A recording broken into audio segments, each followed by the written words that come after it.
Broadcasting from TGON, TVH Group of Networks. Dito lang sa inyong iisang himpilan, Cool FM.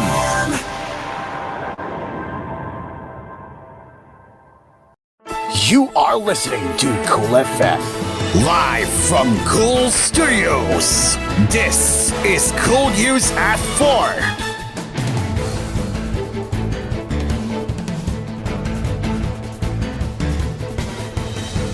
Good afternoon, and this is koolNews at 4. I'm Karen. The low pressure area east of Aurora province developed into a tropical depression on Monday morning and was given the local name Genner, according to the State Weather Bureau. In its 8 a.m. cyclone update, the Philippine Atmospheric, Geophysical, and Astronomical Service Administration Pagasa reported that Genner was last monitored 315 kilometers east of Casiguran, Aurora. Genner was moving 10 kilometers per hour, carrying maximum sustained winds of 45 kilometers per hour and gusts of up to 55 kilometers per hour. Following this development, Pagasa raised tropical cyclone wind sector number 1 in the following area. So here are the following.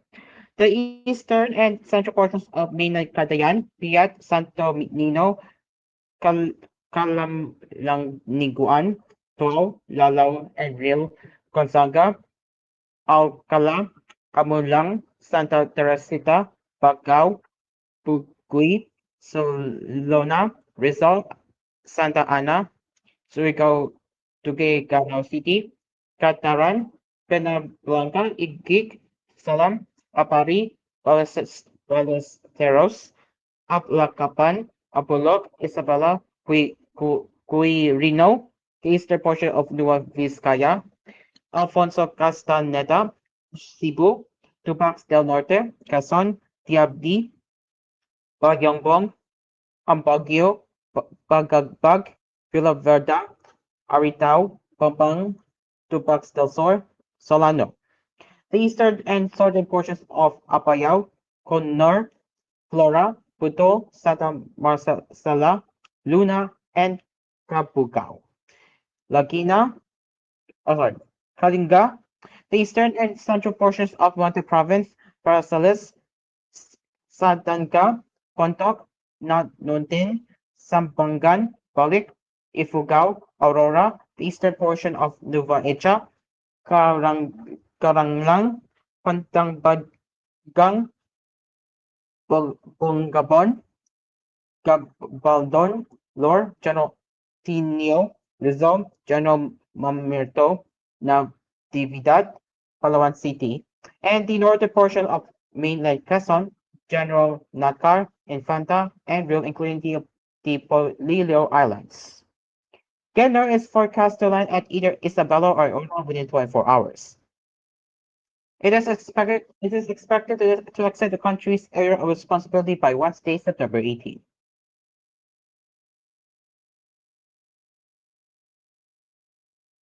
For weeks, Lugaw or rice porridge filled their stomachs, and they resorted to drinking boiled rainwater as well as droplets from their ship's air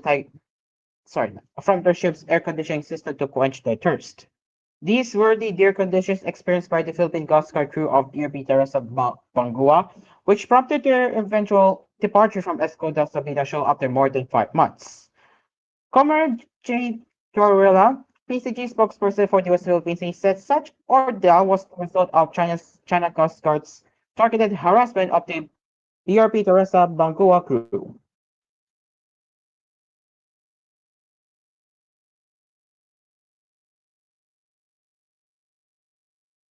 Ang tatlong tropa natin ay na-diagnose ng ating doktor on board, no? Kasi meron tayong medical doctor sa Teresa Magbanwa kasama dun sa mission nila.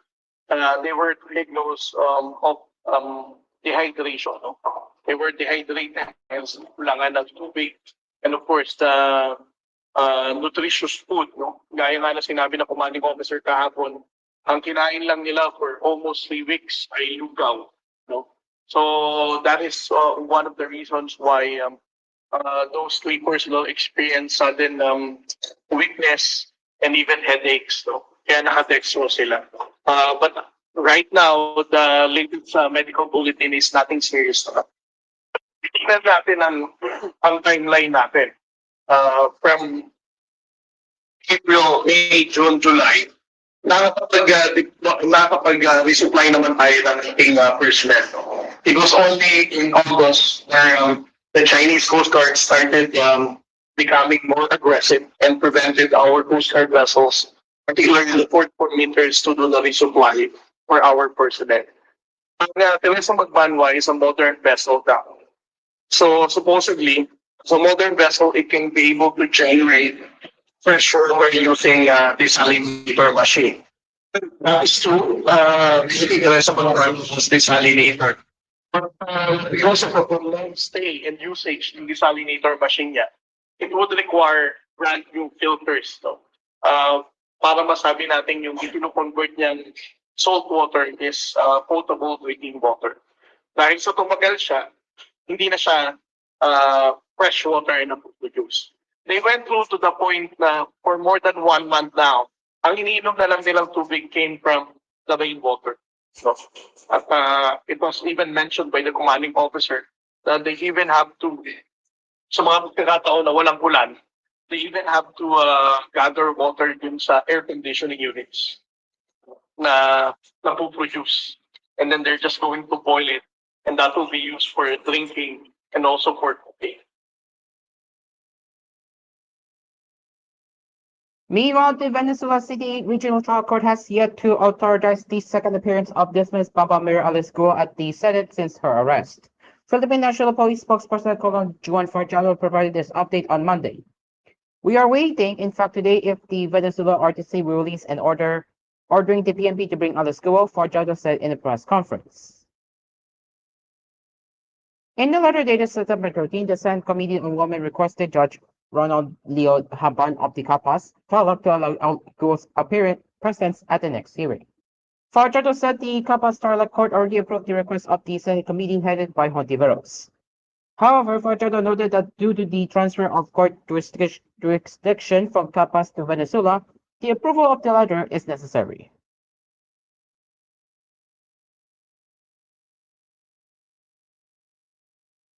President Ferdinand Bongbong Marcos Jr. instructed authorities to maintain a continued presence in Escoda Sabina Shoal in the West Philippine Sea, the National Maritime Council said on Monday.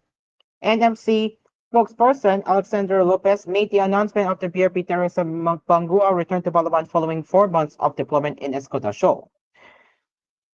The president's directive is to maintain our presence in Escoda Shoal, said Lopez in a Chinese interview with palace reporters. When we say presence, strategic presence, not just physical presence, I just want to make clear that our presence is not limited to sending a single ship. That's not it, he added. Lopez then stressed that the pulling out of BRP Teresa Mapangua is not a cause for concern as the government consistently utilizes other measures to monitor the Escoda Shoal, which he said is as big as the cities of Caloocan, Navotas, Malabon, and Manila combined. It's not really a concern. Our comrades are thinking that because it left, we have already aborted Escoda. No, that's a wrong view, said Lopez. Even if Teresa Mapangua left, it did not diminish our presence in the area because we have other ways to monitor, cover the area, the deployment of planes, our technical surveillance capabilities, and we are also asking for help from our allies on how to go about this technical coverage, he explained. Lopez assured the public that the Philippine Coast Guard is already sending a replacement for BRP Teresa Mapangua.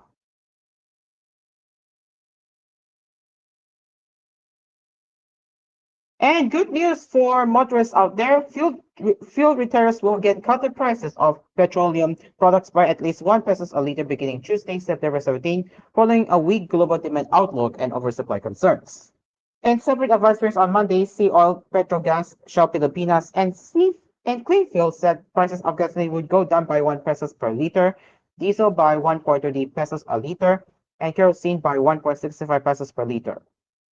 Weakening global demand prospects and expectations of oversupply are the main factors for the said rollbacks. Rodela Romero, director of the Department of Energy's DOE All Industry Management Bureau, explained in the earlier statement. As of September 10, the DOE data showed that the year-to-date net increases of gasoline and diesel already reached 5.85 pesos and 3.05 pesos a liter respectively. Kerosene, on the other hand, had a net decrease of 4.70 pesos per liter. Last week, fuel prices per liter dropped by more than 1 pesos, with gasoline costs slash 1.55 pesos, diesel 1.30 pesos, and kerosene 1.40 pesos. A week before that, however, oil companies implemented upward price adjustments ranging from 20 centavos to 70 centavos. It is now 4:11 in the afternoon, and we will be back with more headlines when we return here on Cool News at 4.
Welcome back to Cool News at 4.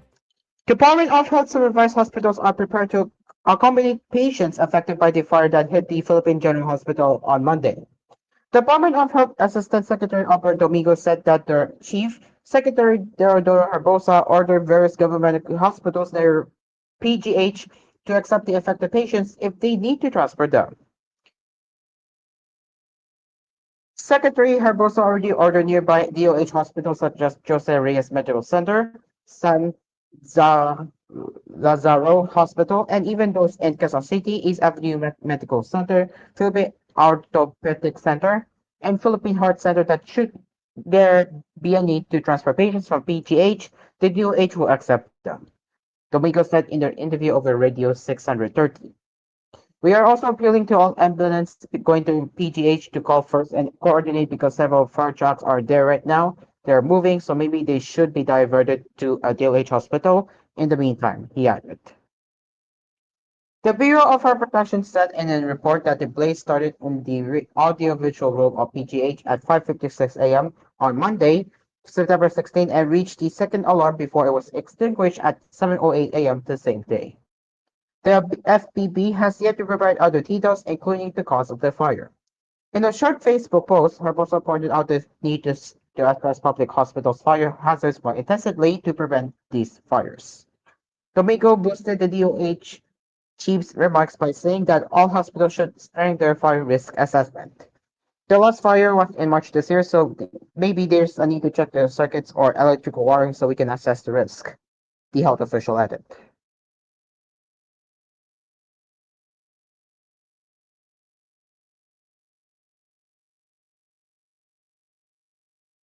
Is the hair from is the hair fall test only limited to hair on the head? Senator Pato de la Rosa raised this question during the Senate Subcommittee on Finance hearing on the proposed 2025 budget of the Philippine Drug Enforcement Agency. PDA Chief Virgilio Zalo, responding to the senator's queries, explained that the problem with hair follic oil test is that they become unreliable once hair is cut or shaved. The problem with the hair follicle test is that once you cut your hair, there's already no evidence. Zero, said Lazo. What about me? I am bald. Am I qualified to take a hair follicle test? Said De La Rosa in just to which Zaro answered no. This then prompted De La Rosa to ask what covers a hair follicle test and if it is only limited to hair on the head. When you say hair, is it only the hair on the head? Can we use hair on the nose, hair in the genital area? Said De La Rosa. At this point, Zaro explained that the test is in fact not limited to hair on the head. All this a lot, but what if it gets shaved, sir? Because once you cut your hair, there are no longer traces in it, said Zaro. De La Rosa first proceeded to ask whether or not this type of test is highly efficient considering Lazo's pronouncements. Lazo, answering De La Rosa's query, said most think of it as a reliable test, but he maintained that it is useless once hair is shaved. Later into the hearing, De La Rosa likewise asked if a hair follicle test can still detect if an individual used drugs a long time ago, of which PDEA Director Angela Salvador said the study period for the detection of drugs in hair it would vary, but the average is really 90 days.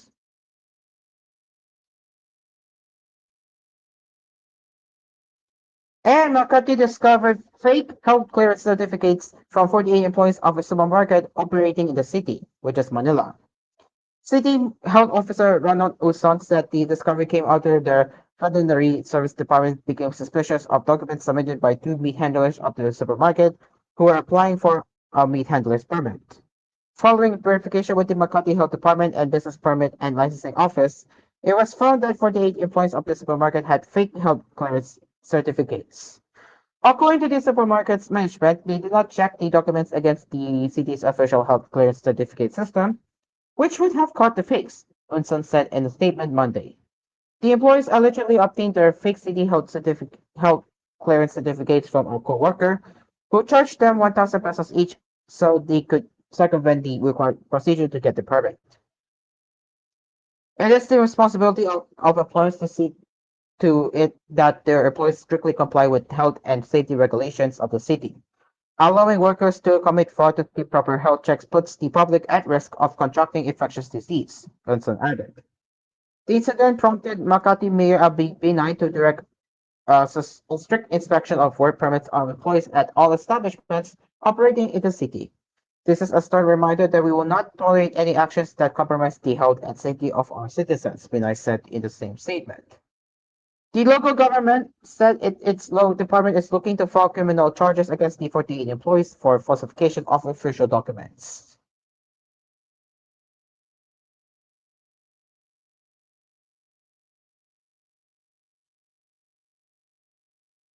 Let's get into the headlines from around the world now. As near a wooden but As near a wooden hut high up in the Grozny Mountains, scientist Gabara Omorova walked to a pile of gray rocks, reminiscing how the same spot was a glacier just a few years ago.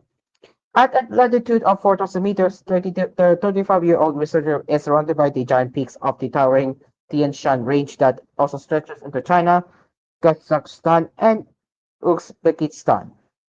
The area is home to thousands of glaciers that are melting at an alarming rate in Central Asia, already hard hit by climate change.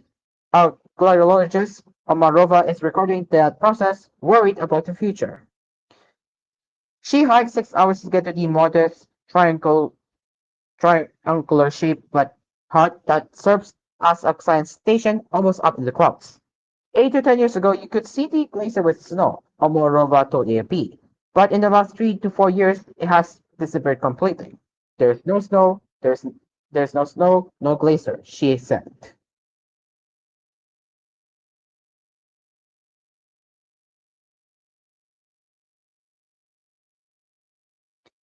The number of people in Japan aged 65 or older hit a record high of 36.25 million this year, government data shows, as the country contends with one of the world's fastest aging societies. The elderly now account for 29.3% of Japan's total population, also a new high, according to data released by the Ministry of Internal Affairs and Communications on Sunday. The ministry said the proportion of elderly residents put Japan at the top of the list of 200 countries and regions with a population of over 100,000. Italy, Portugal, Greece, Finland, Germany, and Slovakia represented Europe in the top 10 with rates of over 20%. South Korea stood at 19.3% and China 14.7%.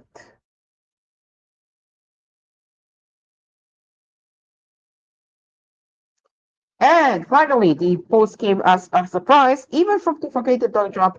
I hate Taylor Swift, the former president said Sunday. Though the all caps post on his Truth Social website came without accompanying commentary or explanation, the context was clear.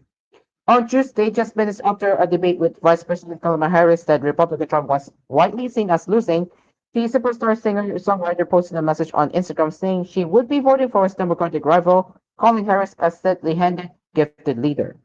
Celebrity endorsements rarely carry enormous weight, but the hugely popular Swift is seen as being in a class of her own, with more than 400 million followers on Instagram, TikTok, and other social media platforms, 10 million of whom like her Instagram post. Going after Taylor Swift is a genuinely bad campaign strategy, said one poster on social media platform X. Taylor doesn't get mad, she gets even. It was not clear what Trump hoped to gain by attacking Swift, though he made calculate that any publicity is better than none.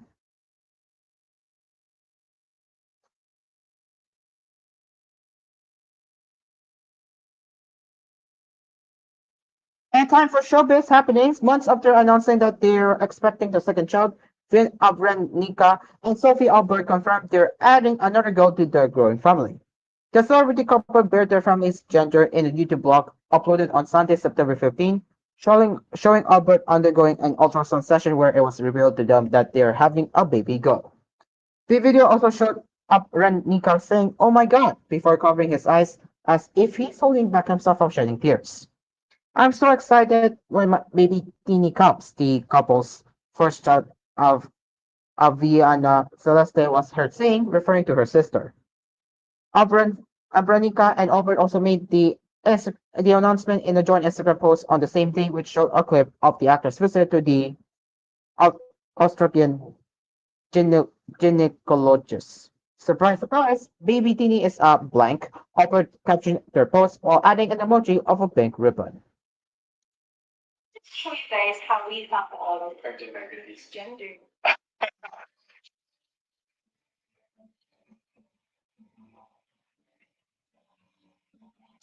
Ay, teka lang. Hindi. Meron. Ano yun?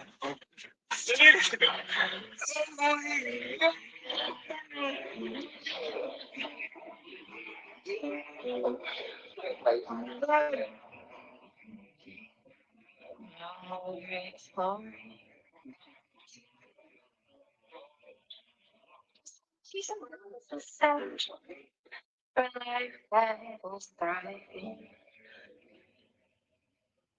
The couple was congratulated by their fans and fellow celebrities, including Rojun Cruz, Sisman Crudi, Rocco Nacino, Pancho Magno, and Carly Padilla in the post comment section. And that is it for Cool News at 4. As always, if you have any news suggestions or feedback that you would like to share, you can get in touch with us at tvh.philippines.news@gmail.com. Until then, on Cairo, we will see you later for more news headlines with Cool News at 6. Good afternoon.